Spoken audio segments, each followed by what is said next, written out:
मोह का क्षय होता है। अब सब प्रकार से स्वपर के विवेक की सिद्धि आगम से करने योग्य है, ऐसा उपसंहार करते हैं। माने अब इस विषय को समेटते हैं।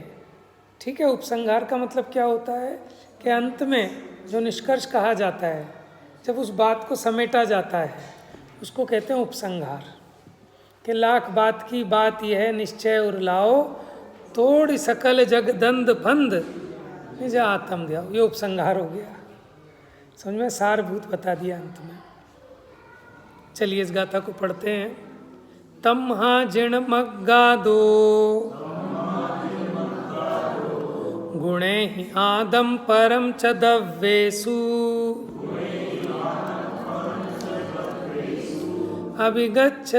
अभिगच्छदुनिं मोहम् इच्छति यदि अपनो अप्पा।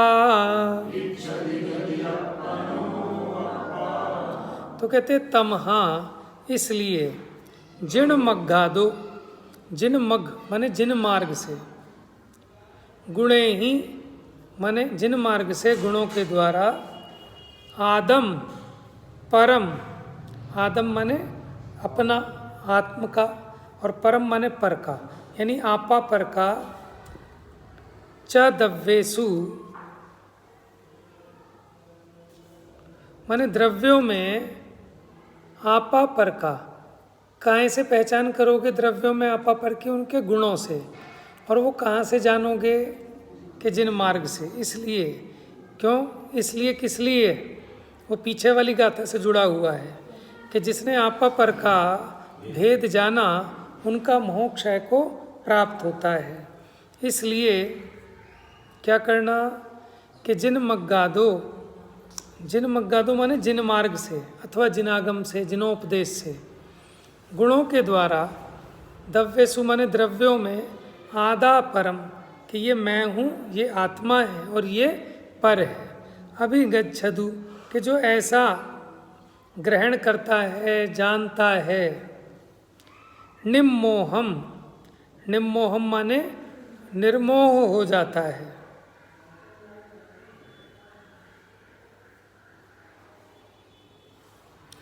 हाँ, इच्छति यदि अपनो अप्पा, ये क्या कह रहे हैं? अगर आपको निर्मोह होने की इच्छा है, ठीक है, तो कैसा जानो?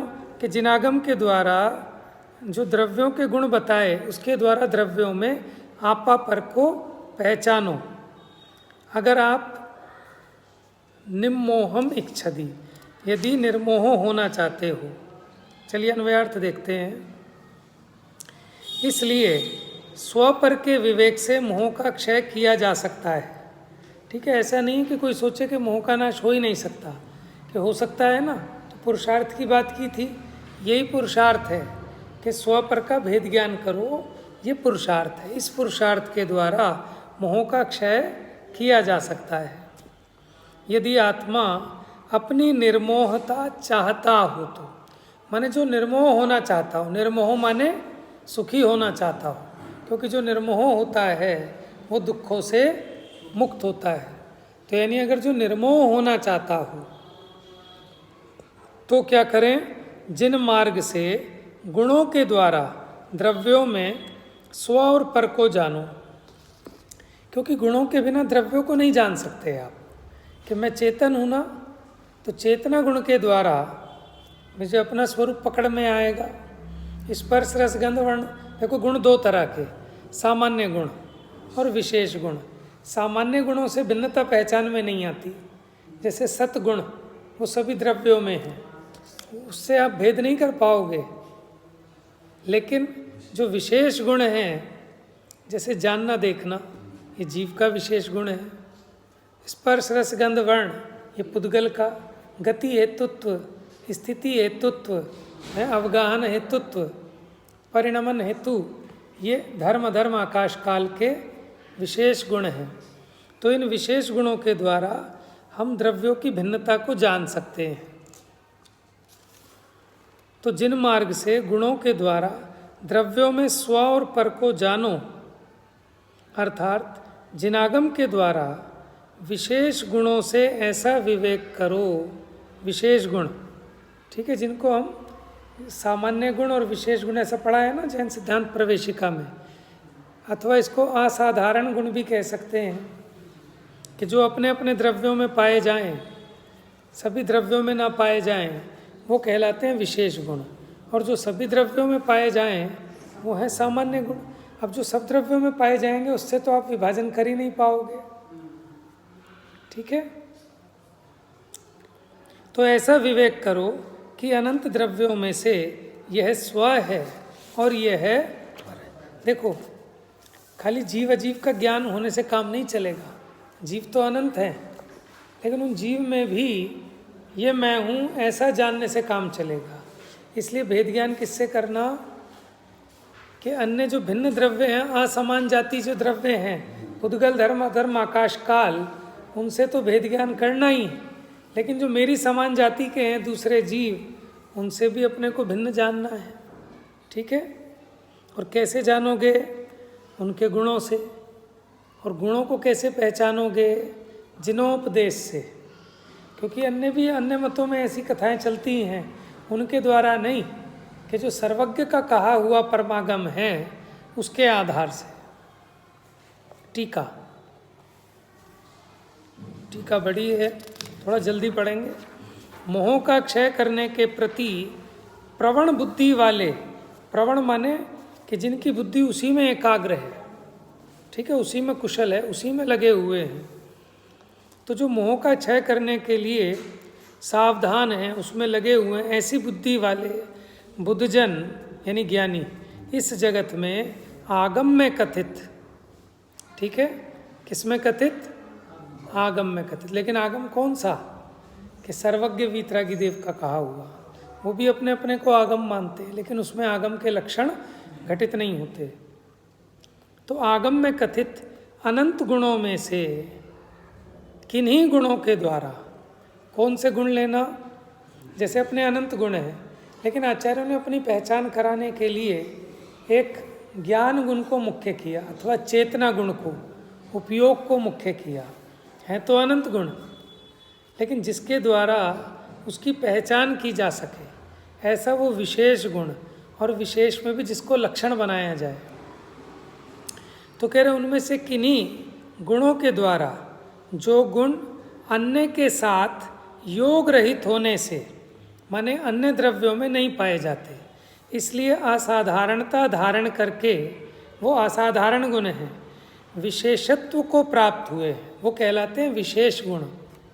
क्योंकि वो सब में नहीं है, अपने अपने में, उनके द्वारा अनंत द्रव्य परंपरा में स्वपर के विवेक को प्राप्त हो। क्योंकि यहाँ तो अनंत द्रव्यों का जमावड़ा है एक ही क्षेत्र में, ठीक है, माने आकाश के एक प्रदेश में अनंत द्रव्य रह रहे हैं एक क्षेत्रावगाही होके। आप कहोगे आपने नई बात बताई, अनंत द्रव्य कितने होते हैं भाई साहब, तो हम अनंत क्यों कह रहे हैं, आपने पूछा भी नहीं।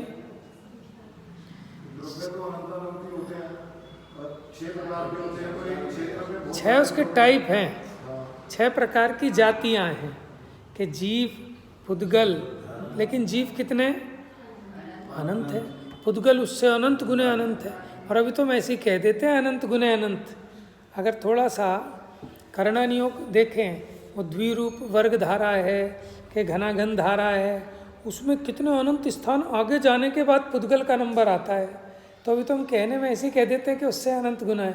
ऐसा अनंत गुना नहीं है कि उस वर्ग धारा में अथवा घन धारा में उसके अनंत स्थान आगे जाने पर आता है, और एक एक स्थान में इतना इतना अनंत अनंत गुना बढ़ता है। तो पुद्गल द्रव्य कितने हो गए, अनंता अनंत। और धर्म द्रव्य कितने हैं, एक है।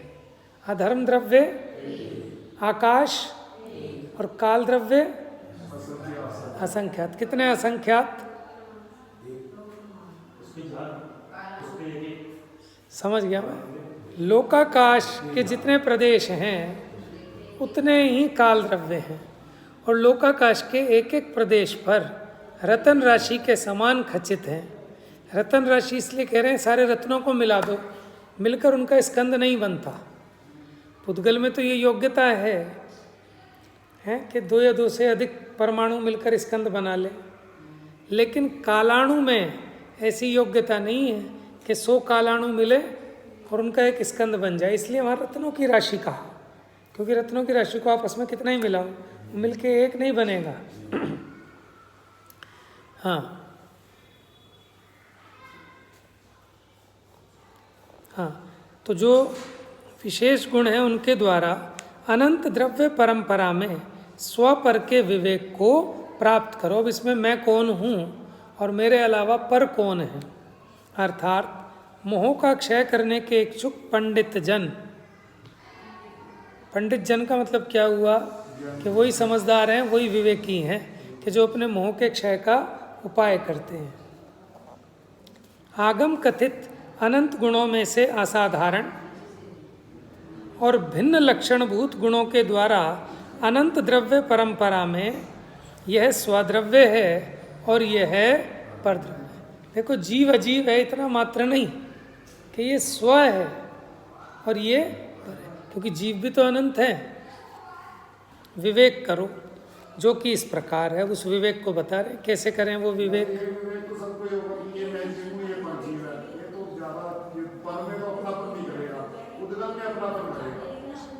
ये तो मुझे लगता है शायद कोई भी जीव नहीं करेगा कि पर जीव को अपना जीव माने। देखो, अपना बच्चा है, हाँ वो आप ठीक कह रहे हो, उस तरह से तो नहीं मानता, लेकिन फिर भी उसका मूल भाव है ना, जिस वजह से वो दुखी होता रहता है, हैं? अब है तो भिन्नता, ये तो समझ में आ रही है, लेकिन फिर भी ऐसा क्यों होता है कि आपने अपने घर पे यहाँ बढ़िया एक घर बनाया, ठीक है, और किराए पे चढ़ाया, और किराएदार ने उसमें ड्रिल मशीन लगाई और आपको सुनाई दे गया ऊपर, तो आपको ऐसा लगता है कि जैसे मेरे यहीं लगा दी। तो है तो उसके भिन्नता, लेकिन वहाँ भी जीव को ऐसा लगता है तो साक्षात पुद्गल है।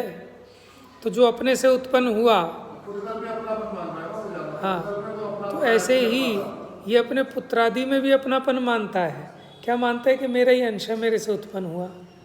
समझ में आया? तो वो मूल भाव छाया है, भिन्न है ना, लेकिन इस भिन्नता का विचार करे तो मूढ़ता तो मिटती है और वो राग द्वेष भी मिटते हैं। अनंतानुबंधी तो साथ में चली जाती है मिथ्यात्व के, और बाकी भी हल्के पड़ते जाते हैं। तो अब वो किस प्रकार है, ठीक है, वो विवेक किस प्रकार करना है उसकी चर्चा कल ही करेंगे, क्योंकि फिर ये बड़ा पैराग्राफ है, हो नहीं पाएगा। जा वाणी के ज्ञान से सूझे लो कालो, सो वाणी मस्तक नमो सदा देत हूँ धो।